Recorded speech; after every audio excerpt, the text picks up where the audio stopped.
You're listening to a 3CR podcast created in the studios of independent community radio station 3CR in Melbourne, Australia. For more information, go to allthews.3cr.org.au.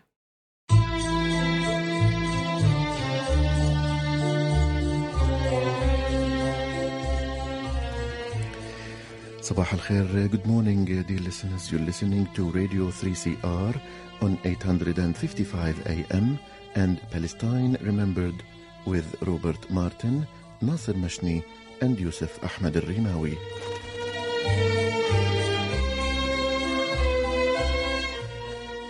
Palestine Remembered is Australia's only English language radio program that is totally dedicated to Palestine. We'd like to welcome those listening on 855 and those that will join us on podcast at 3cr.org.au.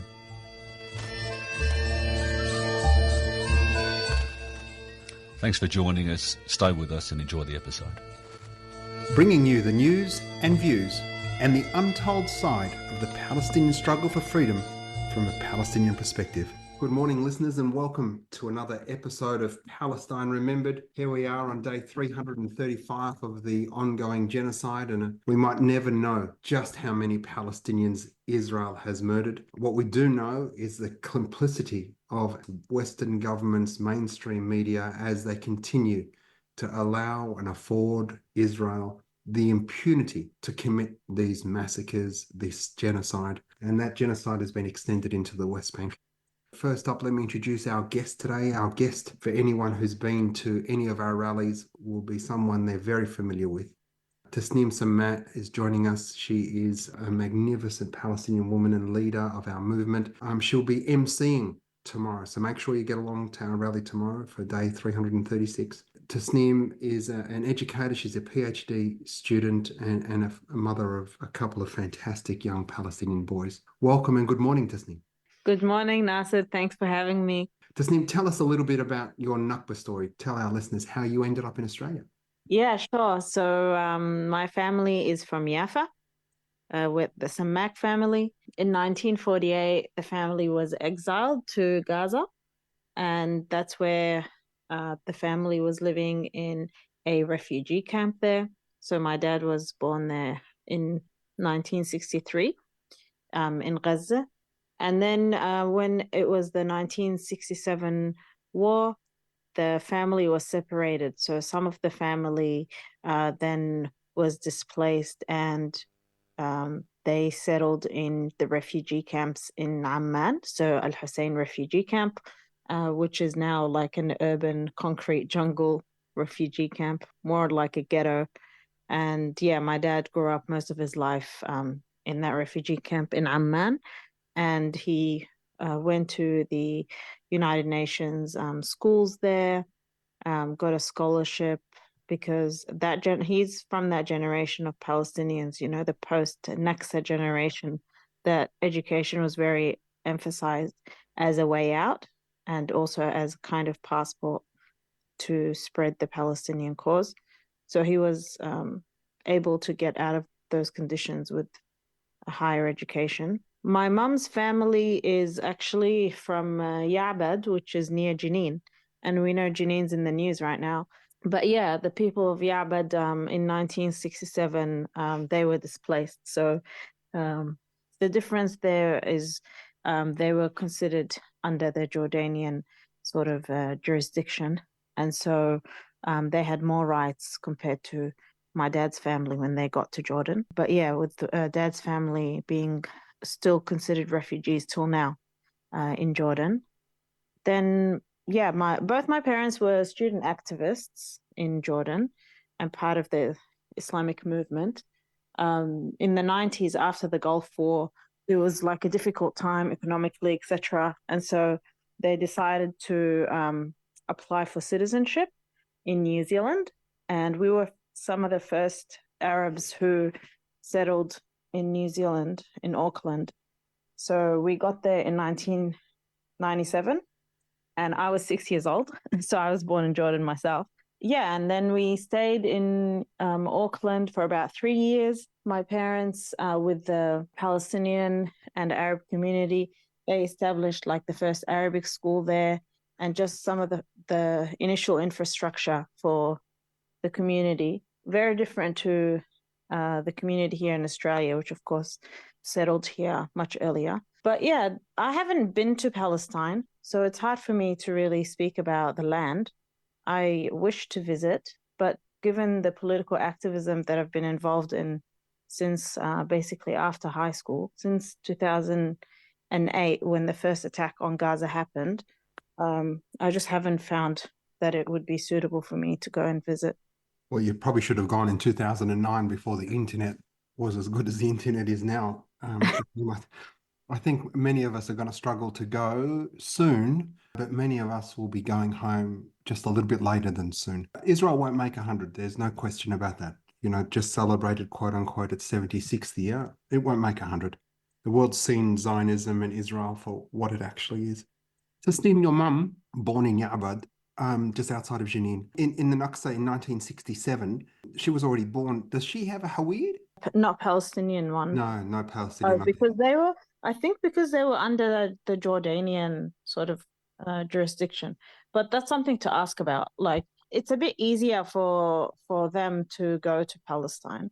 So, for example, one of my uncles, after growing up in Jordan, actually he went and studied in Iraq under Saddam Hussein, because at that time, Saddam, he offered a lot of scholarships to the Palestinians, etc. So actually, a lot of that generation in the 70s and 80s, they have that contact with Iraq. After that, he decided to go back to Palestine, and he's been living in Ramallah since then. So he's our only like direct uncle who's in Palestine. So he moved back with Arab citizenship rather than, with a Western citizenship. Well, inshallah, we're all going to go back soon, Tasnim.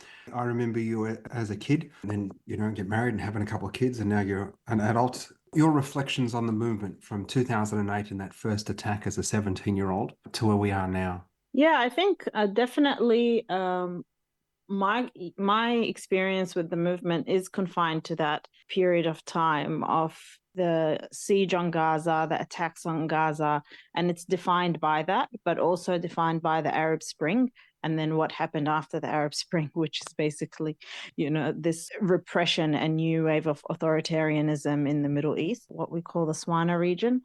I think internationally, been able to organize at a time when we have something called the boycott, divestment, sanctions movement has been really empowering. But yeah, I think the political climate with, the rise of the far right, the rise of authoritarianism, and the kinds of wars that we're seeing, whether it was the Syria war or, in Yemen, and now what we're seeing in Gaza, this like high level of devastation is something that, my generation has had to contend with, which might be different to, the conditions that your generation was organizing around. Yeah, maybe that was during the Cold War, but now it's like all this all-out high technology, high death toll type of genocidal violence that we're seeing in Gaza, which I think, anybody who's been in touch with the cause also says that they didn't really expect that to be the case for Gaza.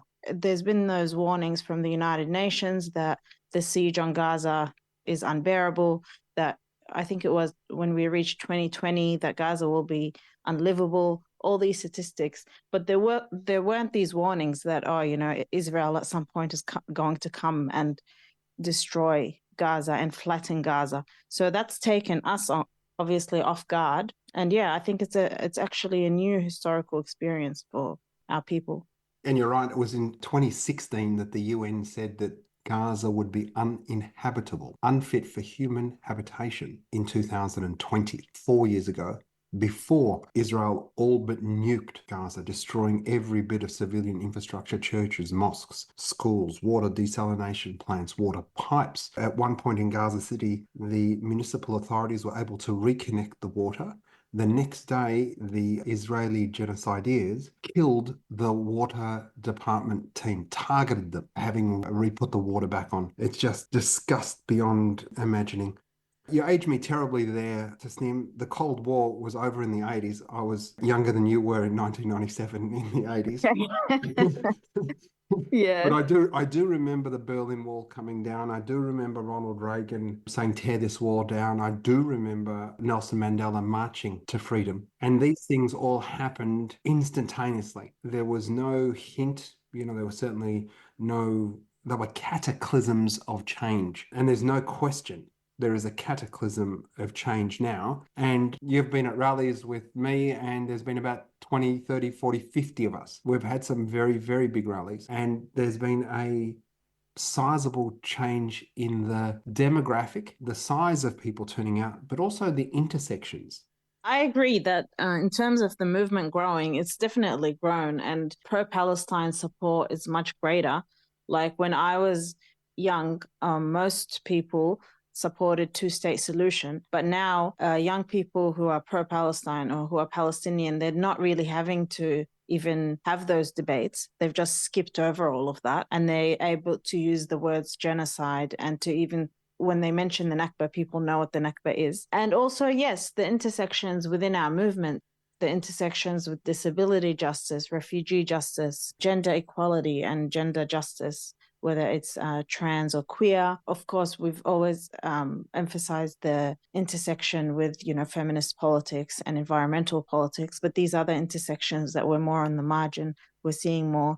And predominantly the intersection with Indigenous issues and situating Palestine within, decolonization and the struggle for indigeneity, which is more recent and speaks to the wave of politics that we're in now, where we identify settler colonialism compared to maybe in the past where Palestine was articulated, let's say, through a pan-Arabist lens or even a pan-Islamic lens. Right now, it's what's more common to hear in the discourse within the speeches and within the writing that we're seeing within the movement is that intersection with Indigenous justice and that framework of settler colonial oppression, but also, of course, imperialism and capitalism within that. That's a really good segue from that intersectionality to capitalism to what we're seeing next week.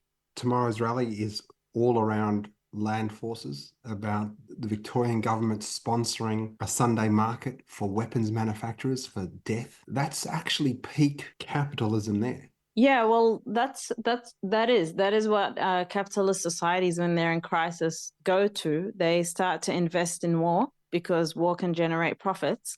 And unfortunately for all of us living on this continent, even though we say, all these acknowledgements, it's stolen land, sovereignty has never been ceded, yet the Australian government, the white government, acts with sovereignty to enter into these agreements that align us with Western capitalist and imperialist interests. So we see that with the AUKUS deal, and then we saw that with the Memorandum of Understanding and with granting Albert Systems that new contract in the midst of a genocide, $900 million.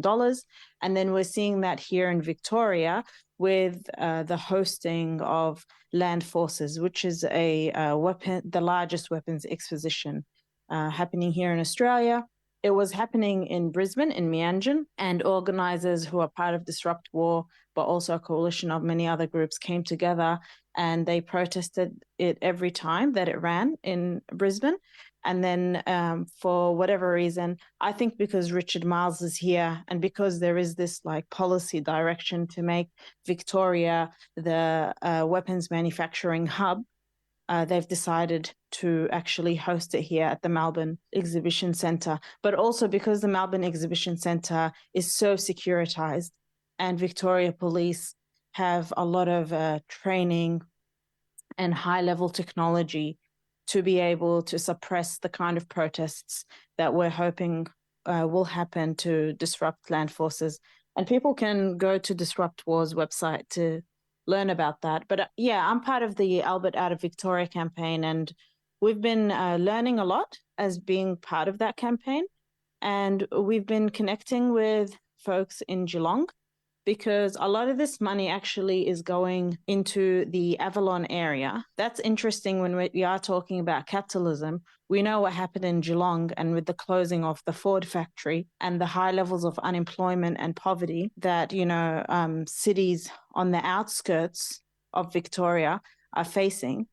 And then the government, instead of using other kind of ethical ways to restructure the economy, to generate income and to overcome these class issues, they've decided to invest in weapons manufacturing, and they use this idea of creating jobs to sort of silence opposition. But also because people are in need, they send them off to work for these, what we're calling death factories. So yeah, they come together, these issues. And so the people in Geelong are trying to organise locally and raise that awareness. And then hopefully at some point, you know, workers can make that decision and say, look, we're not going to actually build a new weapons factory, or we're not going to build. So even though the government will pump, you know, millions of dollars there, if the workers organise themselves and say, hey, we're going to down tools and we're not actually going to be part of this, then maybe we'll see some kind of change, especially with AUKUS as well.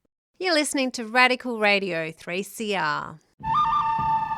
Be stronger in denouncing what imperialism is doing to us and around the world. Because the future belongs to all of us. No social improvement, no victory is achieved without struggle. And together we will hold these fuckers accountable. Disrupt land forces. 3CR continues to amplify frontline voices in a powerful stand against the global arms trade with a united call for peace. Tune in from the 8th to the 14th of September for our special coverage on the events with 8 a.m. updates and interviews on 3CR Breakfast, live from the front lines of resistance. You can listen back to our full coverage by visiting 3cr.org.au/DLF 2024.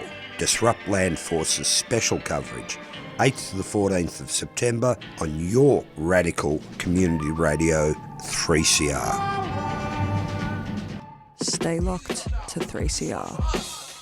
We're joined by Tasnim Sammak, amazing Palestinian activist and a woman PhD candidate.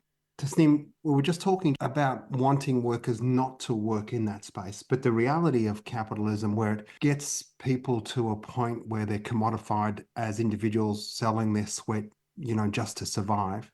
And with the cost of living where it is today, the reality is without a strong union movement and an internationalized union movement and solidarity internationally, getting workers not to work when they need to eat, you know, we're in final stage capitalism here. How do we go about that? That's right. The ask isn't for individual workers to make this like individual conscious decision, the way that, you know, a liberal approach to recycling has been, oh, you know, just do it yourself and hopefully the planet will be better. The idea is that we actually get to identifying the problem, which is, okay, well, where is the union movement within this? And if we can't find it, it's our task, at least my generation's task, to rebuild that movement that can fight, but also rebuild that political opposition like we're seeing within the Greens and Vic Socialists. Similarly, I mean, Vic Socialists built from scratch, and the Greens in the 90s, no one would have thought they would be where they are now. And they're actually winning many seats off Labor and hopefully more. So similarly with the unions, no one at the moment thinks that the union can take that kind of industrial action the way that they did with Vietnam or South Africa. But if we put it as a target and we rebuild that union movement, then maybe we have something better than having nothing. I just don't see what other answers lie in front of us, because people are trying disruption and they're trying direct action. But even with that, the government ignores. So we've seen in the US, you know, blocking the bridges. We've seen here people trying direct action, and you hardly even get a media report for it. And I think, you know, I commend people who do it morally, but it does still point to this like major flaw that we have, which is a very weakened union movement. And so for me, I think that's something that we could put some energy into. How does that tie into the CFMEU and what the Labor government's doing there? Well, some analysts are actually saying Labor, because it knows that there is potential power and all this noise right now, this like excitement around unions coming from the Palestine issue, but also other issues, that they decided this is the right time to take on the CFMEU and basically disarm these unions further before they start contemplating or having any ambitions about supporting Palestine. And the CFMEU is one of the most pro-Palestine unions. My knowledge is they were pretty close to taking some actions in favor of Palestine. So it's not coincidental. And even the MUA who called the CFMEU rallies, I heard Christy Kane in one of the speeches that he gave, and he said that we will stop the docks if we keep sending arms to Israel. And that's from his own mouth. Labour is, of course, attuned to all of this. It's just amazing, if you high level it and you think, where the Labor Party came from and Labourism and socialism and the Labour movement. I'm wondering, how this map plays out from a tribe point of view.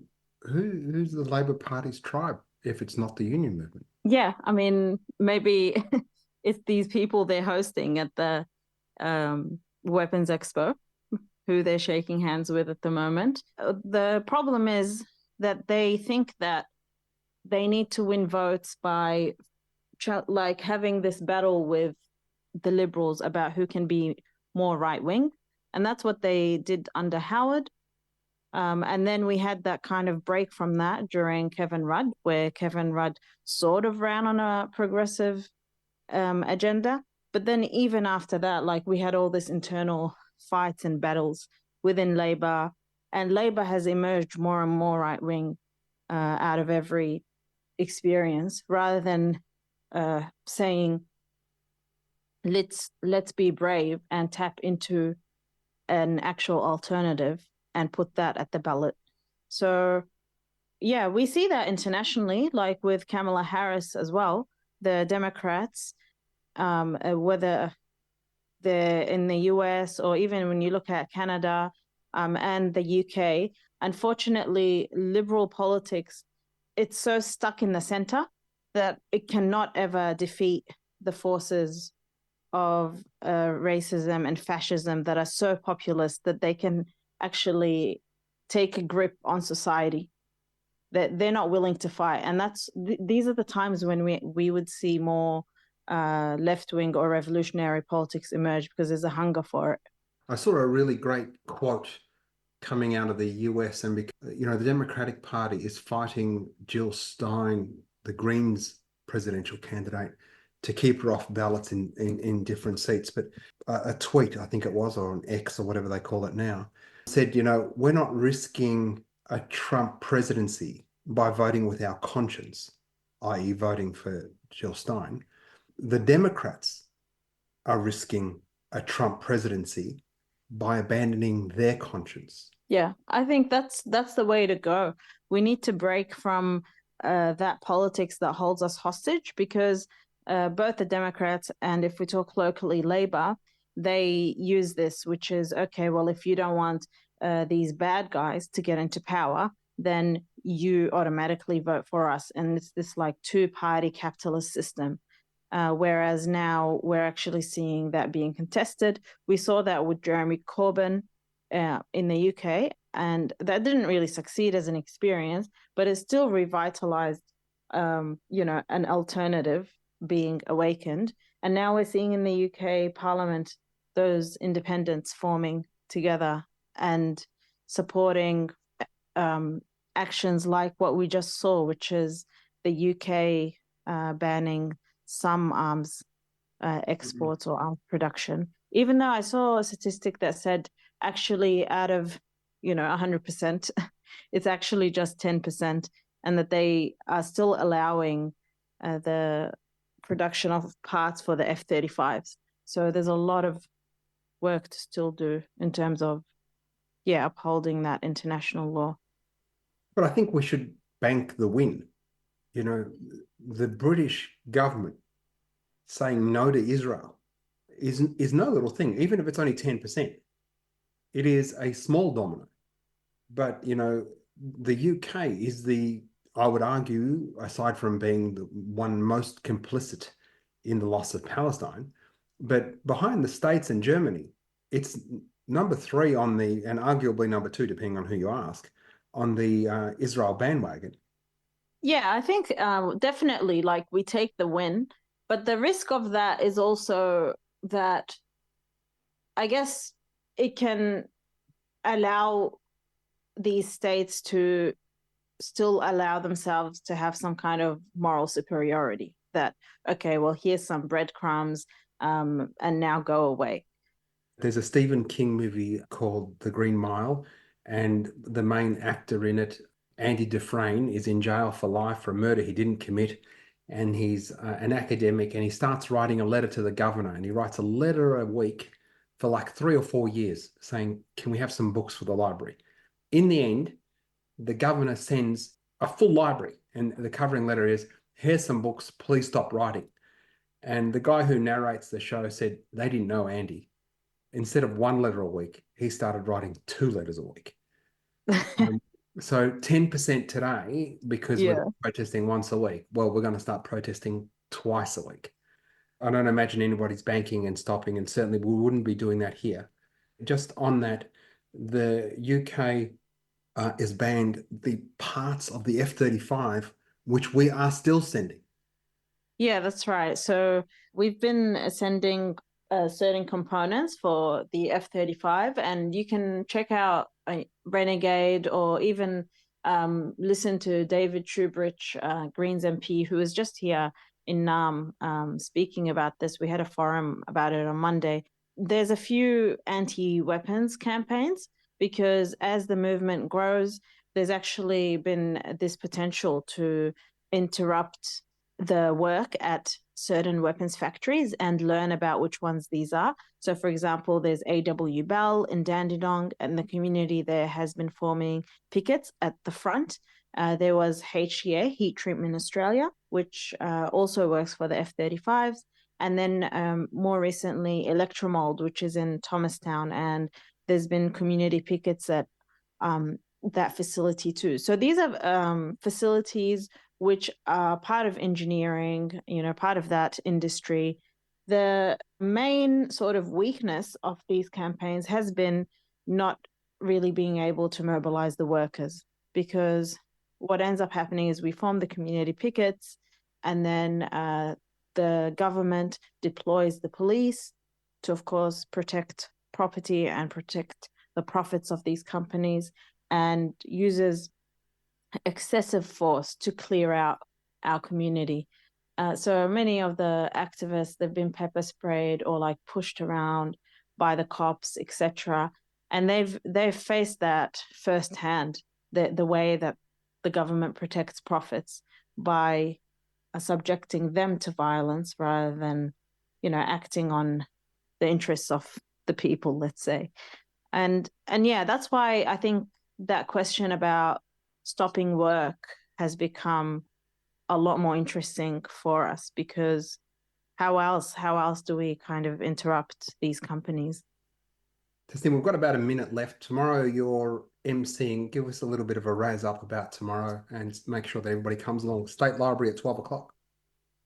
Yeah, you should come along. We have 2 Indigenous elders who are coming down for land forces to disrupt land forces, and they're joining us. We have Natalie as well, who's a key campaigner with Disrupt. We have Renee. After the rally at Camp Sovereignty at 5 p.m, there will be a launch for this campaign and a discussion of the frontier wars as a way to kind of bring that conversation about weapons on stolen land, and then a whole week of action that runs alongside the weapons exposition. Of course, the police have declared it a designated area, so please take care, and hopefully we'll see you on the streets. That's Tasnim Sammak, PhD candidate, magnificent Palestinian woman leader. She aged me terribly, but we'll forgive her. Thanks for listening. Share the podcast, and remember, there's never been a better time for free Palestine.